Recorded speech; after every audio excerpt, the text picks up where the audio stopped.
انسانی طبیعت کا نا ایک مزاج ہے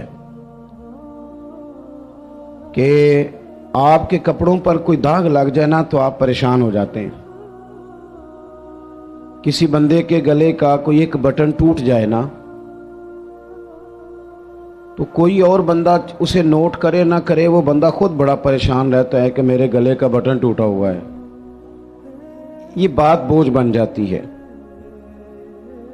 آپ پڑھے لکھے بھی ہوں، مالدار بھی ہوں، وزادار بھی ہوں، ساری آسانیاں موجود ہوں، صرف آپ کے کپڑے میلے کچیلے ہوں تو آپ سے کہا جائے نا کسی جگہ جانا ہے چلو، تو فوراً لوگ کہتے ہیں پہلے مجھے غسل کر لینے دو، کپڑے بدل لینے دو، پھر میں چلوں گا. آپ کسی کے گھر جا رہے تھے، اس کے گھر میں بہت کھلی جگہ ہے بٹھانے کی اور کھانا کھلانے کے لیے وسیع دسترخوان ہے، ساری آسائشیں اور آسانیاں موجود ہیں، لیکن اس نے گھر کی صفائی نہیں کی ہوئی. آپ اچانک اسے کہیں میں آ رہا ہوں تو وہ کہتا یار تو نے بڑی زیادتی کی، تو مجھے فون کرتا میں صفائی تو کر لیتا.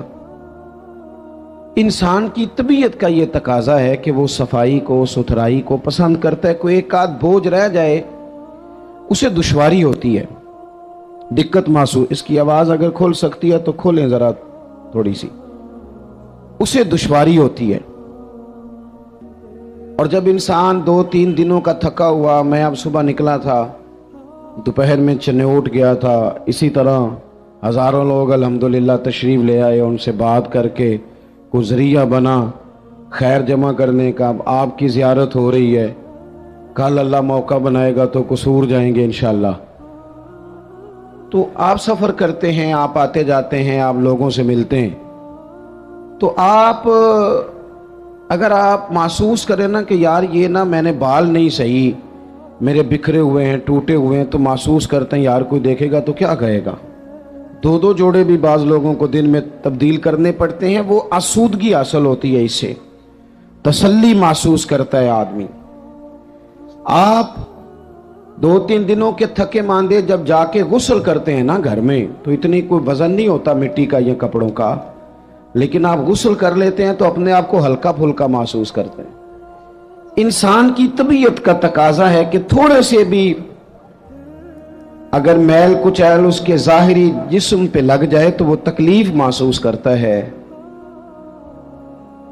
بس سمجھ لیں اس بات کو کہ اگر ظاہر پر 1-2 دھبا ہو تو بندہ بے چین رہتا ہے، تو اگر دھبے باطن پہ ہوں تو اگر دل پہ دھبے لگ جائیں نا، لالچ کا، ہرس کا، ہوس کا، حسد کا، عداوت کا، بغض کا، لوگ کہتے ہیں پتہ نہیں کیا بات ہے میں بور ہو رہا ہوں، پتہ نہیں کیا بات ہے مجھے کیا ٹینشن ہے، پتہ نہیں سارا کچھ ہے. تو میں کہتا ہوں سارا کچھ ہے پر ایک ٹینشن بھی ہے آپ کو کہ مجھے دیکھ کوئی نہیں رہا، ایک مسئلہ بھی ہے کہ میری ذرا شہرت ہو جائے، ایک پریشانی بھی ہے کہ میری بھی ذرا کبھی کوئی فوٹو آنے لگ جائے. تو اس نے بے چین کر دیا، بے قرار کر دیا.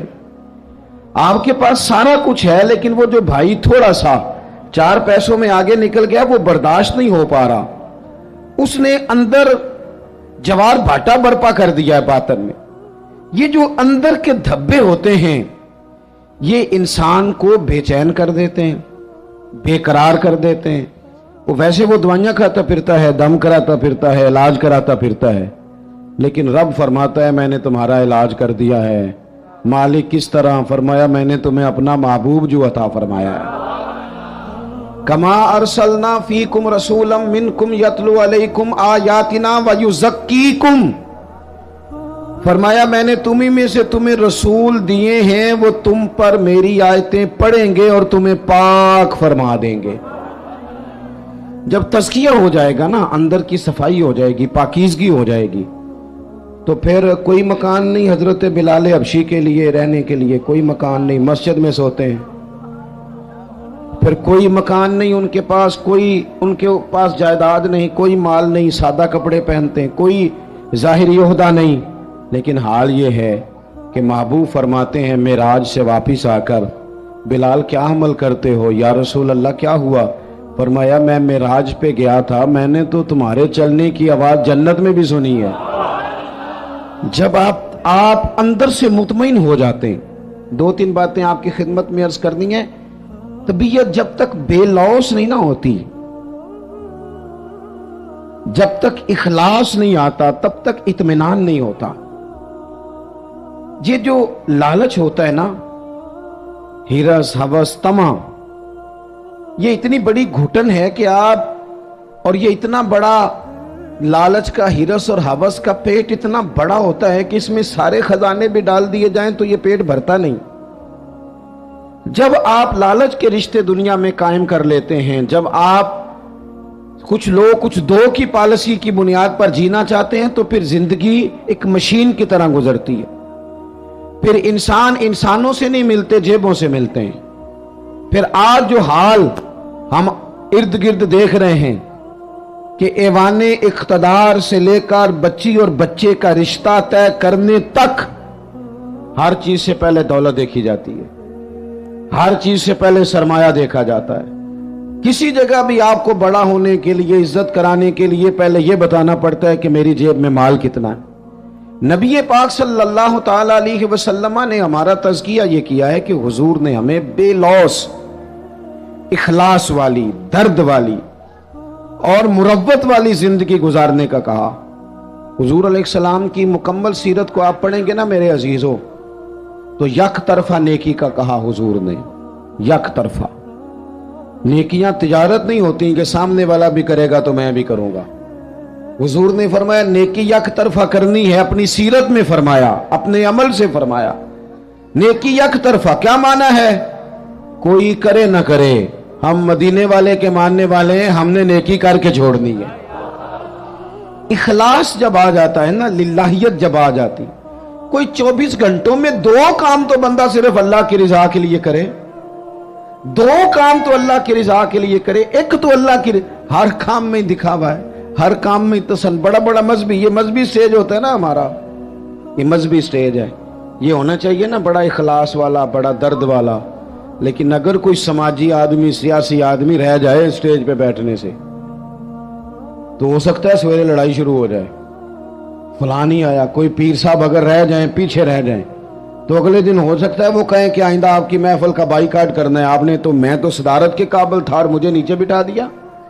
او بھائی کوئی تو ایسی جگہ ہو نا، کوئی تو ایسا مقام ہو جہاں یہ ساری چیزیں نکل جائیں. خالص اللہ کی رضا کے لیے انسان کام کرے. خالص. میرے رسول پاک صلی اللہ تعالی علیہ وسلم نے سامنے والے کا انداز دیکھ کر اس کے ساتھ نیکی نہیں فرمائی، بلکہ کریم کا تو ایک منفرد طریقہ ہے پیار کرنے کا. ارسلت الی الخلق، فرمایا میں مخلوق کا رسول ہوں، مخلوق کا. حضور کا تو دل غیروں کے لیے بھی بڑا دھڑکتا تھا، نہ ماننے والوں کے لیے بھی بڑا دھڑکتا تھا. بدر میں جو لوگ آئے تھے وہ کوئی پھول کی پتیاں لے کے تو نہیں نہ آئے تھے. بدر میں جو لوگ آئے تھے وہ گھی شکر لے کے تو نہیں نہ آئے تھے، وہ تو تلواریں لے کے باقاعدہ لڑنے کو آئے تھے.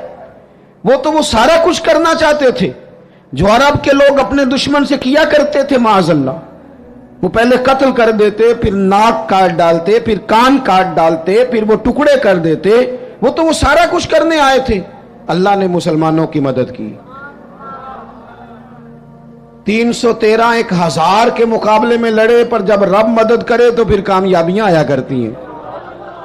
نتیجہ کیا نکلا؟ صرف 14 مسلمان شہید ہوئے. 70 کفار کو قیدی بنا کے لایا گیا. میں نے کہا یہ پھول پتیوں والے لوگ نہیں تھے، گھی شکر والے نہیں تھے، تحفوں کے تبادلے والے نہیں تھے. یہ پتھر مارنے والے تھے، کانٹے بچھانے والے تھے، تکلیف دینے والے تھے. چوکوں میں، چوراہوں میں، گلیوں میں، کمروں میں بیٹھ کر اسلام کے خلاف منصوبہ بندی کرنے والے تھے. نبی پاک علیہ السلام کو کیسے معاذ اللہ تکلیف پہنچائی جائے اس کے لیے یہ پلان کرنے والے تھے. لیکن حضرت انس بن مالک فرماتے ہیں میں جب بدر کے وہ قیدی آئے تو ظاہر ہے ہمیں غصہ تھا، انہوں نے بڑا ستایا تھا، ہم نے ذرا رسیاں زور سے باندھی ان کی. میں آپ سے عرض کروں، نہیں درد رہا ہمارے دل میں.